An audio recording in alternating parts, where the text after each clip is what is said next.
नमस्कार, मैं राजू सर।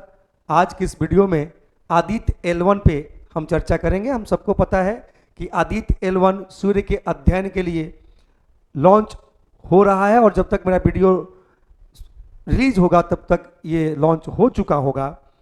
उसमें जो आदित्य का मतलब तो सूर्य होता है और L1 का मतलब क्या है। जाहिर सी बात है कि L का मतलब लैग्रेंज पॉइंट से है और हम किस लैग्रेंज पॉइंट्स पे जा रहे हैं, हम लैग्रेंज पॉइंट्स 1 पे जा रहे हैं। L1 का मतलब है L1 का लैग्रेंज पॉइंट्स 1। ये लैग्रेंज पॉइंट्स होता क्या है, इसी विषय पे इस चीज़ को समझने के बाद हम फिर अंत ये जो आदित्य L1 का उद्देश्य है उस पर चर्चा कर लेंगे और उसके साथ जो हमारा दूरबीन है SUIT, उस पर भी जो टेलीस्कोप है जो उसके साथ जाके सूर्य के जो आवरण है उसका अध्ययन करेगा, काफ़ी दूरी से ही कर लेगा, तो उस पर भी बात करेंगे। तो पहले लैग्रेंज पॉइंट्स का क्या अर्थ है, तो देखिए लैग्रेंज पॉइंट्स का आशय अंतरिक्ष में स्थित उन बिंदुओं से है जहां पे दो पिंडों का आकर्षण बल एक समान लगता है, जिस कारण से उस क्षेत्र में आकर्षण और प्रतिकर्षण दोनों का क्षेत्र उत्पन्न हो जाता है। यानी कि जब आप उस पॉइंट्स पे जाएंगे तो सूर्य का भी आकर्षण बल काम करेगा और पृथ्वी का भी। इससे वहाँ आकर्षण और प्रतिकर्षण का क्षेत्र उत्पन्न होगा और ये स्थिति L1 पर होगा, L2 पे हो सकता है, L3 पे हो सकता है, L4 पे हो सकता है, L5 पे हो सकता है। तो ये जो लैग्रेंज पॉइंट्स का आशय जो हमने अभी आपको बताया उसका आशय बस यही है कि सूर्य और पृथ्वी के गुरुत्वाकर्षण बल के कारण आकर्षण और प्रतिकर्षण का क्षेत्र उत्पन्न होता है।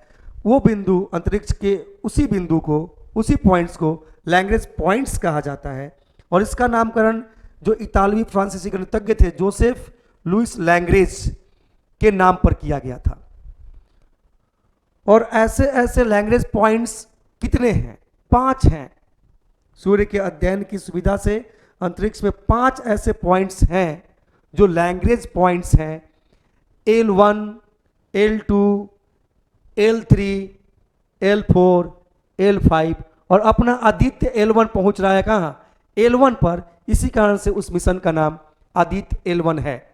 ये सूर्य है भैया, ये पृथ्वी है, ये मून है और हम पृथ्वी से पहुंच रहे हैं L1 जिसकी दूरी 1.5 मिलियन किलोमीटर है। वैसे तो पृथ्वी से सूर्य की दूरी लगभग 15 करोड़ किलोमीटर के आसपास है, लेकिन L1 की जो दूरी है वो 1.5 मिलियन किलोमीटर ये है। यानी कि हमारा आदित्य L1 पृथ्वी से 1.5 मिलियन किलोमीटर की दूरी पर जाके शिफ्ट होगा और चूंकि ये आकर्षण और प्रतिकर्षण दोनों का क्षेत्र है, इस कारण पृथ्वी के साथ साथ ये भी सूर्य का क्या लगाएगा? चक्कर लगाएगा। और लैग्रेंज पॉइंट्स पर एक खगोल निकाय जैसे पृथ्वी के गुरुत्वाकर्षण का खिंचाव दूसरे निकाय जैसे सूर्य के गुरुत्वाकर्षण के खिंचाव को समाप्त कर देता है। ऐसे में लैग्रेंज पॉइंट्स पर रखी गई कोई भी चीज पृथ्वी और सूर्य की ओर समान रूप से खींचेगी और सूर्य के चारों ओर पृथ्वी के साथ घूमेगी। क्यों घूमेगी? क्योंकि यहाँ आकर्षण और प्रतिकर्षण का क्षेत्र बना रहता है। तो ये L1, L2, L3, L4, L5 position आप देख सकते हैं। ये वो अनुकूल पॉइंट्स हैं जहाँ से हम सूर्य का अध्ययन कर सकते हैं, लेकिन हम पहुँच रहे हैं आदित्य L1 को लेकर लैग्रेंज पॉइंट्स 1 पर। और वो पॉइंट्स आप लोकेशन के हिसाब से आपको समझ में भी आ रहा होगा। इसके बारे में कुछ पॉइंट्स और भी हैं जिसको मैं पढ़ देता हूं। जो ये लैग्रेंज पॉइंट्स हैं, इन बिंदुओं का उपयोग प्रायः अंतरिक्ष यान द्वारा अपनी स्थिति बरकरार रखने के लिए आवश्यक ईंधन की खपत को कम करने हेतु किया जा सकता है, इन सभी पॉइंट्स का। और L1 का अर्थ तो लैग्रेंजियन पॉइंट्स 1 से है ही, जो पृथ्वी सूर्य प्रणाली के ऑर्बिट में स्थित 5 बिंदुओं में से एक है, जो भी फिगर के माध्यम से उन 5 बिंदुओं को आपने देखा था। L1 बिंदु पृथ्वी से लगभग 1.5 मिलियन किलोमीटर है, जो मैं अभी बता ही रहा था आपको। 1.5 मिलियन किलोमीटर दूर अपना L1 पॉइंट्स है पृथ्वी से। और पृथ्वी से सूर्य के मार्ग का ये लगभग 1/100वां हिस्सा ही पर स्थित है। और लैग्रेंजियन पॉइंट्स 1 पर स्थित कोई उपग्रह अपनी विशिष्ट स्थिति के कारण ग्रहण अथवा ऐसी ही किसी अन्य बाधा के बावजूद सूर्य को लगातार देखने में सक्षम होता है। वहाँ से अध्ययन करना सूर्य के लिए, सूर्य का थोड़ा सा आसान हो जाता है।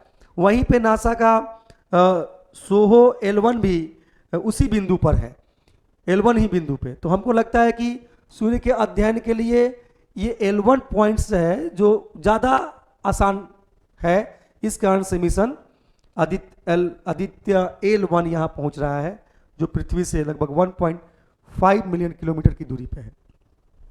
जाहिर सी बात है कि अभी तक आप L1 का मतलब लैग्रेंज पॉइंट्स 1 का मतलब आप समझ गए, और लैग्रेंज पॉइंट्स 1 के साथ साथ आप लैग्रेंज पॉइंट्स का मतलब समझ गए। और लैग्रेंज पॉइंट्स जो सूर्य के अध्ययन के लिए अंतरिक्ष में जो 5 पॉइंट्स हैं उसमें से एक है।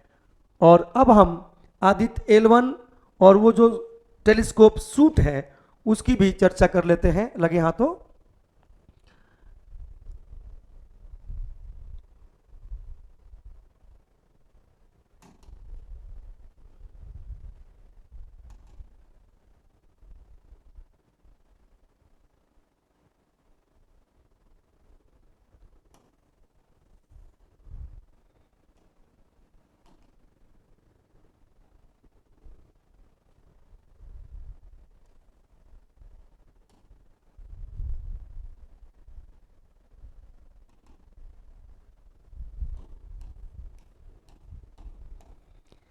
देखिए, ये जो SUIT है, सौर पराबैंगनी इमेजिंग टेलीस्कोप, ये जो है इसका निर्माण जो है पुणे की IUCAA टीम ने सूर्य की पराबैंगनी इमेजिंग कैप्चर करने के लिए अंतरिक्ष दूरबीन को विकसित किया है।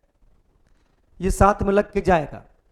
जो solar ultraviolet imaging telescope Pune के inter university centre for astronomy and astrophysics IUCAA द्वारा विकसित एक अद्वितीय अंतरिक्ष टेलीस्कोप है जो अब तैयार है, और इसे भारतीय अंतरिक्ष अनुसंधान संगठन इसरो को सौंप भी दिया गया है। ये जो टेलीस्कोप है इसरो को सौंप भी दिया गया है और वो तैयार है आदित्य L1 के साथ एकीकृत होने के लिए। और आदित्य L1 जो मिशन है वो सूर्य का अध्ययन करने के लिए समर्पित इसरो की पहली अंतरिक्ष वेधशाला होगी। यहाँ पे टाइपिंग में अगस्त है, सो आप लोग इसको सितंबर कर लीजिएगा। तो आदित्य L1 मिशन जो है सूर्य के अध्ययन करने के लिए समर्पित इसरो की पहली अंतरिक्ष वेधशाला है, ध्यान रखिएगा। और L1 से अब कोई कंफ्यूजन है नहीं कि L1 का मतलब क्या है। और जाहिर सी बात है कि यह पृथ्वी से L1 या लैग्रेंज बिंदु 1 तक लगभग 1.5 मिलियन किलोमीटर की उड़ान भरेगा, जो सूर्य के अवलोकन के लिए 5 अनुकूल स्थानों में से एक है। वो 5 अनुकूलतम स्थान क्या है? L1, L2, L3, L4, L5। हम पहुंच रहे हैं L1 पर, जो अभी आप इस वीडियो में शुरू में ही उस लोकेशन को आप देख लिए हैं। और मिशन का लक्ष्य है सूर्य की सतह की घटनाओं और अंतरिक्ष के मौसम पर नियमित छवियां और अपडेट प्रदान करना। और आदित्य L1 मिशन के साथ अलग अलग 7 पेलोड्स ले जाएगा वो, जो सूर्य पर विद्युत चुंबकीय स्पेक्ट्रम और सौर हवा में विभिन्न घटनाओं का अध्ययन करने में क्या होगा? सक्षम होगा। तो आदित्य L1 का लेने के उद्देश्य यही है कि वो सूर्य की का अच्छे से अध्ययन करे और वो उसका मैसेज इसरो तक पहुंचाए, और जो उसमें उसको हेल्प करेगा उसके अध्ययन में, ये बहुत महत्वपूर्ण टेलीस्कोप साबित हो सकता है। सूट का आकार आप इस तरीके से आप देख सकते हैं कैसा है ना। और क्यों ये महत्वपूर्ण है आप मेहनत देख लीजिए सर।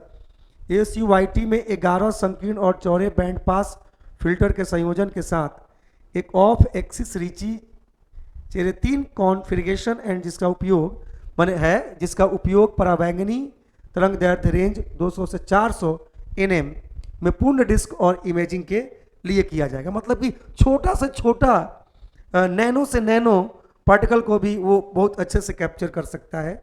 सूट जो है टेलीस्कोप सूर्य की जो सतह है, ठंडी हो या उच्च तापमान वाले जो वातावरण है, उसके अस्तित्व को भी निकट से उसके जो अल्ट्रावायलेट विकिरण है, उच्च ऊर्जा और जो ज्वाला की उत्पत्ति और भिन्नता जैसे जो मूलभूत प्रश्न है उसका भी समाधान करने का प्रयास करेगा। कहीं ज़्यादा गर्मी है, कहीं टेम्परेचर थोड़ा कम है, वहाँ पे, अब कम का मतलब ही नहीं है कि माइनस में है, ठीक है। अब मान लीजिए सन स्पॉट है तो वहाँ तो टेम्परेचर कम ही होगा। तो उन सभी आवरणों को अध्ययन करने में या कैप्चर करने में सक्षम हो सकता है ये SUIT। और ये SUIT क्यों इतना इम्पोर्टेंट है, क्या मेहनत है इसमें, तो देखिए SUIT परियोजना में पिछले 10 वर्षों में 10 वर्ष में 200 से 300 से अधिक वैज्ञानिक शामिल थे ऐसे टेलीस्कोप बनाने के लिए।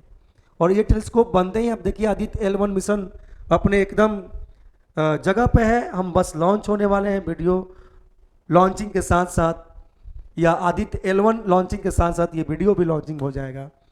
और शूट पहली बार हमें पृथ्वी के वायुमंडल में ओजोन और ऑक्सीजन सामग्री को बनाए रखने के लिए एक महत्वपूर्ण इस तरंग दैर्ध्य में छवियों को रिकॉर्ड करने की भी अनुमति देगा और शूट त्वचा कैंसर के लिए खतरनाक अल्ट्रावायलेट विकिरण को भी मापेगा। तो हम समझते हैं कि इस वीडियो के माध्यम से आप आदित्य L1 के साथ साथ SUIT जो हमारा टेलीस्कोप है उसका क्या रोल है इस आदित्य L1 में, ये भी समझे होंगे। और साथ ही लैंग्वेज पॉइंट्स का मतलब भी इस वीडियो के माध्यम से समझे होंगे। हम उम्मीद करते हैं कि इस वीडियो से आपको कुछ बेहतर जानकारी मिलेगी। ठीक है, नमस्कार।